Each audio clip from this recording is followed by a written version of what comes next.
The sixth generation of consoles is arguably one of my favorite generations of gaming of all time. From the hardware to the games, everything seemed to be kicking off around this era. And even though I didn't have a console of my own during the start of this generation, only growing up with a Game Boy Advance SP, which I played the absolute hell out of, by the way, I remember seeing family members of mine gaming on the PS2, everything from the original Killzone series to the God of War series. The PlayStation 2 to this day still is my favorite console of all time, bringing not only nostalgia, but great games to back it up. Seriously, the library of PS2 games is still unmatched to this day, in my opinion, in terms of console gaming. Now, of course, I didn't pay too much attention to the competitors like Xbox until, well, the Xbox 360, which was my first taste of the 7th generation of consoles, which we'll get to eventually, but that's not what this video is about.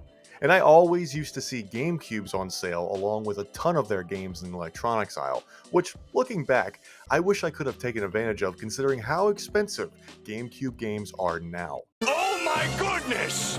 But there was one console I always forgot about, and rarely ever saw, until I became a collector of video games as well as some of the hardware. That being the Sega Dreamcast.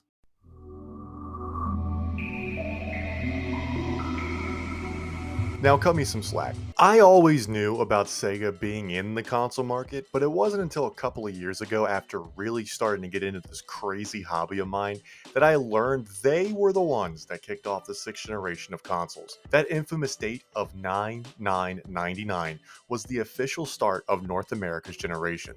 But little did I know that in just 2 short years, Sega would discontinue the Dreamcast on March 31st, 2001. Literally after the acclaimed launch, the console would cease to exist, and Sega would depart from the console market for good. In that short time frame, there were millions of people that loved the Dreamcast and its games, but with competition from the PlayStation 2 kicking its ass in every which way, along with Microsoft and Nintendo grabbing the rest of the market, it was tough for Sega to even get a foot in the door. Now, I am in no means saying Sega lost just due to competition, because even though that was a big part of it, there are video documentaries on YouTube explaining how dumb Sega's business decisions were, their internal conflict between Sega Japan and Sega America, as well as the outright distrust from the public due to the terrible launch and handling of the Sega Saturn. I'm not kidding, the things Sega did during these times were so brain dead, they would have you literally scratching your head and saying, But let me tell you something, folks. You can't fix stupid.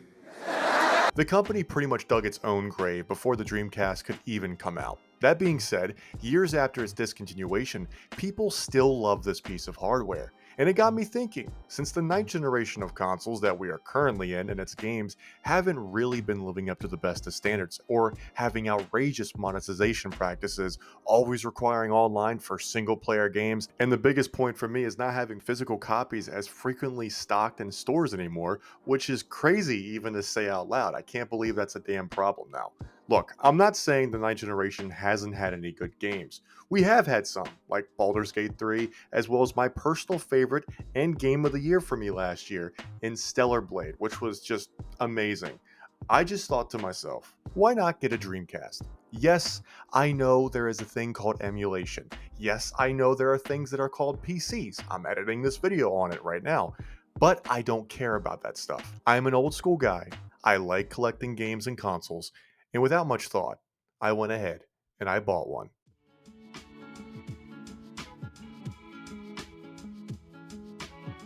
Let me tell you, I was very fortunate to find a good eBay listing that had really everything I wanted. From the original box to 2 controllers and 2 VMUs. It felt like I got transported back to the year of 1999. The only issue with the console I had was basically the games. Now hang on, not the system's overall library. I'm talking about the games I received with the system bundle. One didn't work, another was a bad port of Unreal Tournament, which really didn't age well if I'm being quite honest with you. And the best game of them all was the web browser 2.0 using dial-up capabilities. But in all honesty, the system was very clean and very well taken care of. And even though I am giving dial-up a very hard time here, it amazed me that it was already included with the console, which is unheard of back in the day, especially in the year of 1999. Now, my only real problem was trying to scour the internet for the best Dreamcast games of all time. Seriously, there are just so many lists and underrated gems that this system had, it had been getting hard to note down everything that seemed interesting. However, I went to my local retro game store in town, and although the selection was few, it was better than nothing. I picked up Rippin' Riders as my first official game on the Dreamcast, and I also saw Virtua Tennis, which had raving Metacritic scores, as well as people saying it was a fun time. And I ordered a few online that people said were essential to get on the system. But we'll talk about those in a bit. What I get paid for? I made some serious cake that day. Crazy Taxi on Sega Dreamcast. Anyways, first up on my brand new system is Rippin' Riders. Like I said earlier, it's a snowboarding game I got for like $10 because I was hoping it would be like SSX.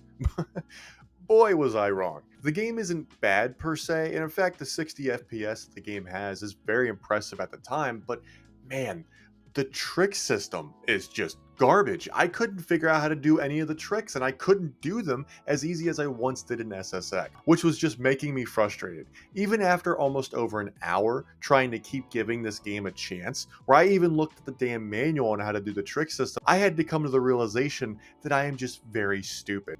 You are either lying or you're stupid. The next game up on the chopping block is Virtua Tennis. And damn it, dude, this game rocks. Man, I would be lying if I didn't say the pick up and play aspect of this is a work of art. Somehow Sega worked in making this game so simple and easy to play that it becomes to the point of so addicting. I was having more fun on this game by myself than the past 7 to 8 years with Madden, FIFA, and NBA 2K combined. I don't know why people. Why are you laughing for? What, Chris? Why are you laughing for? Why are you laughing for? I'm being serious. I'm being serious. Let me reiterate that again so people understand this point I'm trying to illustrate. I was having more fun on a damn tennis game than a lot of modern games today. If that doesn't tell you something about how we have somehow lost the art of simplicity in games, I don't know what to tell you.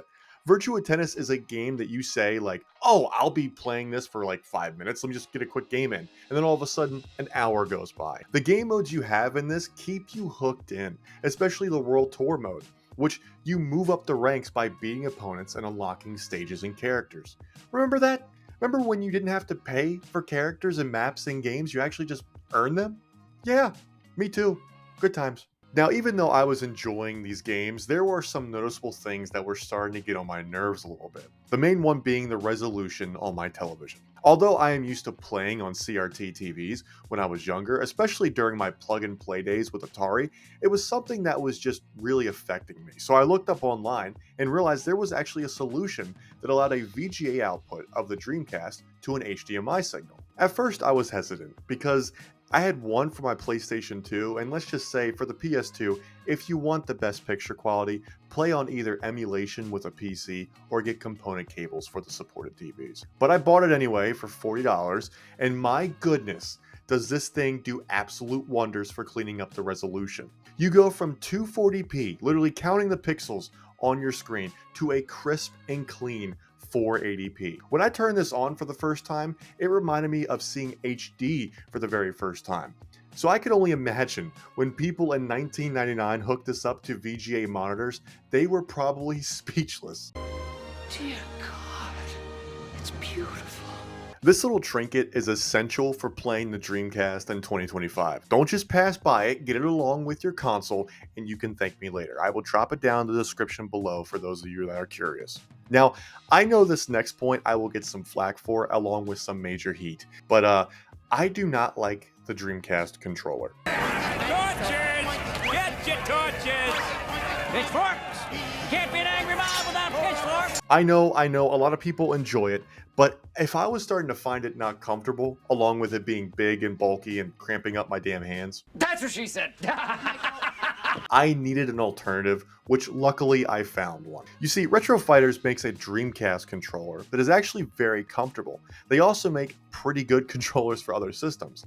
I'm not sponsored by them, by the way, I just think they make a pretty good solid product. It's wireless, it's easy to set up, so all in all, the quality of life features with the HDMI now and the controller, some people might not want to get them, but for me personally, it was worth every single penny.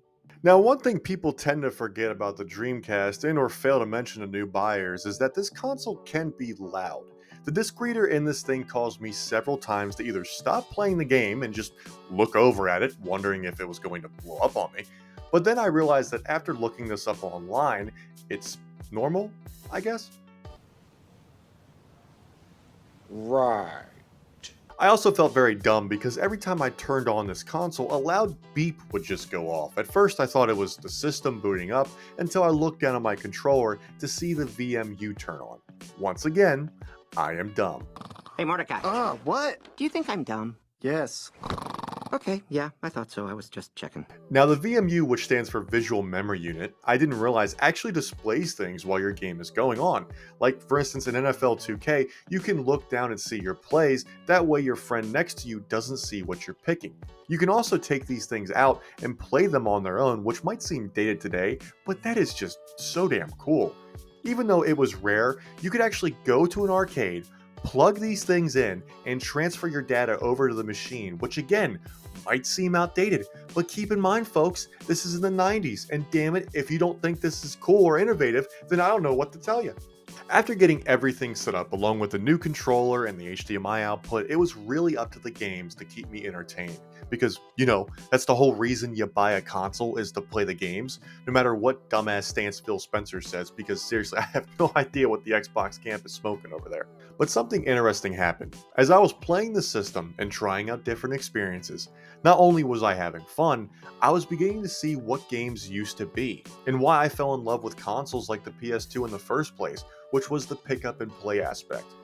I know that might sound dumb to some people, and I touched on it earlier in the video. However, when you go back and play these games, it's hard to describe how the barrier of entry is so easy to get yourself involved in, yet in depth at the same time, if that makes any sense.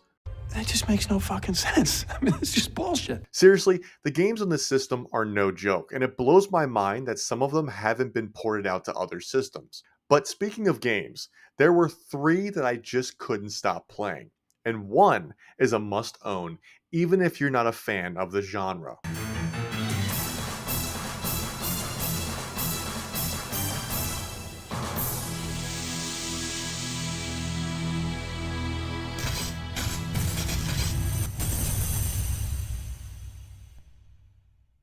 Soul Calibur for the Dreamcast has aged like fine wine. Sure, the graphics might look a little bit dated today, but to me it's still a charming and a pretty game. Where this game shines though is the gameplay. It is so smooth, with the buttery 60 FPS, the content on offering here is just outstanding as well. From the characters to unlock, stages to gather, and of course outfits to collect. Soul Calibur is a rich game, with fun being at the forefront of it. Now do not let this game fool you. This game can kick your ass when you start to feel cocky, and trust me, it can be infuriating when the CPU steps up their game. I have always had a soft spot for Soul Calibur because it was one of the first games I got on my PlayStation 3 system back in the day with Soul Calibur 4. And even though I am not the best at fighting games, I still find it fun to play, and this entry is no different.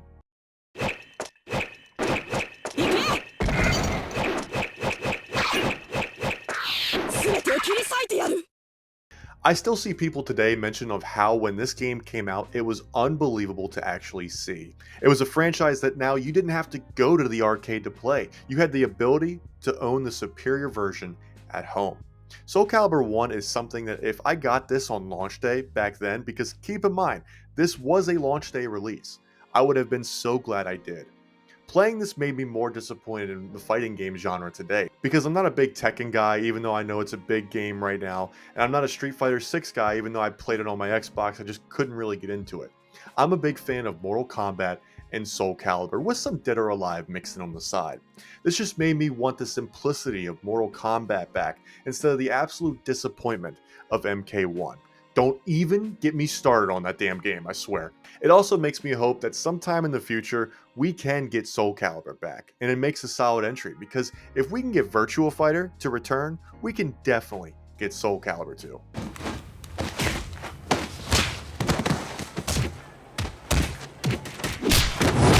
People and critics alike still hold Soul Calibur as not only one of the best launch games in a console's history, but one of the best launch titles of all time. And after playing this for multiple hours, well, I gotta agree with them. Soul Calibur. Now, this might not come as a surprise for people that know my channel or my friends that know me, but another title I couldn't help myself from saying things like just one more try is an absolute arcade gem. 3, 2, 1, go! I love racing games, and in particular, arcade racing games, because it's a genre that doesn't get that much love anymore, to be quite honest with you. If you don't believe me, take a look at the most recent Game Awards where they had to bundle in racing games with sports games. That's how dead this genre is. Anyways, I have always respected rally drivers for being some of the best in the world when it comes to their ability to go flat out in some of the most dangerous roads imaginable. Unbelievable, look at it, yeah. Into long 6 right. Now this is crazy. 30k, long 3 right, minus. 6 left. Look at 300. I can't even see the finish board. Sega had a good idea to put that into a racing game, which turned out pretty good. Now I will say when I started playing this, I really was just racing on time trials to get used to the handling and seeing how different cars react. Then I realized there was a World Championship mode, where you have to beat all 10 years to become the champion. This mode, ladies and gentlemen, starts out easy as hell, with stage 1 getting you comfortable for the rug that is about to be pulled out from underneath you. Then, the moment you get to stage 2, it becomes one of the most old school difficulty modes I have ever encountered in a long time. And you're probably asking yourself, well, what makes the game so difficult? Well, you have to hit checkpoints in order to keep your time going. If the clock at the center of your screen, which is at the top, goes to 0, it is game over, and you have to start the whole entire series again. It doesn't help the fact that this game has just a way of making the game over screen piss me off. Game over, yeah! I'm gonna beat your motherfucking ass. I'm not kidding when I say I am not bad when it comes to racing games. In fact, it is still one genre of gaming that I'm still decent at. But every time I sat down to play this, I had to tell myself to literally lock in. I beat every stage up until 7, which I'm going to tell you now is if you pass this or pass 7, I am giving you a virtual fist bump on the screen. Because, damn it, good for you, dude. Good for you. I couldn't beat it. However, as I was sweating at every corner, trying to put my foot down at every straightaway I could, I would be lying if I didn't say through some frustration that this is an awesome game. Yes, the difficulty is punishing. It can be downright unfair at times, but this old school rally game with its charming graphics, sound, and arcade feeling had me staying up well into the night perfecting the tracks. Once again, this makes me wish and hope that the next Need for Speed is fun. Look, I'm not asking for really anything crazy out of racing games, but this whole genre needs to be improved upon because we have just been getting scraps for years at this point from franchises just abandoning us. There's nothing. Thank you, son. Just a side note, when I was watching the Game Awards, you want to know what my favorite announcement was that intrigued me the most out of some really impressive announcements? It was a game called Screamer. Yes, this anime cartoon looking game that quite frankly, I could see some passion and soul in there somehow. Look, I could be wrong, but games like this need to make a comeback because playing this once again reminded me of the stuff that we had and now is unfortunately lost to time. So as a racing game fan, if you pick up a Dreamcast and want to challenge yourself, get this game. You will not regret it. It's damn good fun.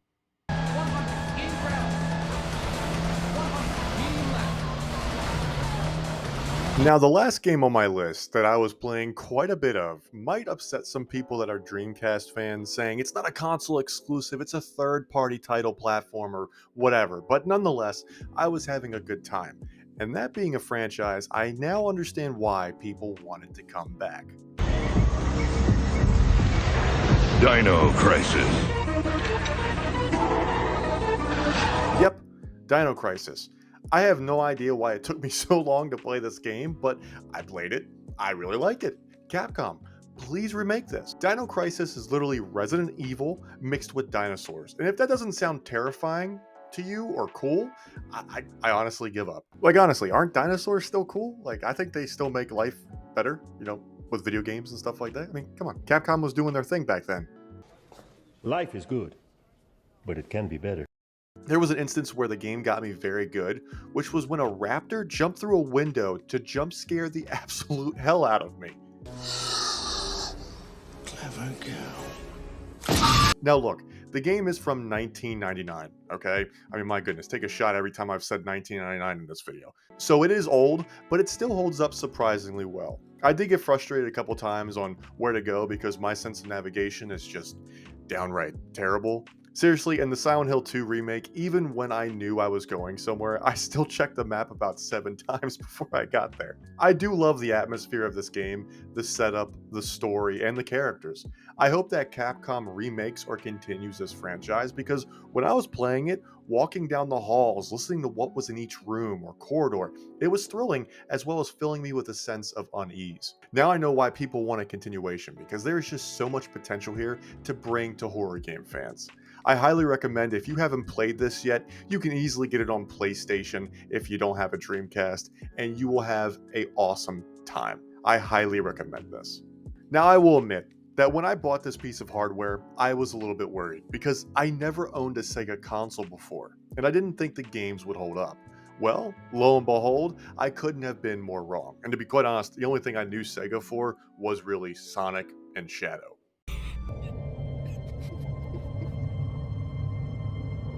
So, this is the fabled Tilted Towers.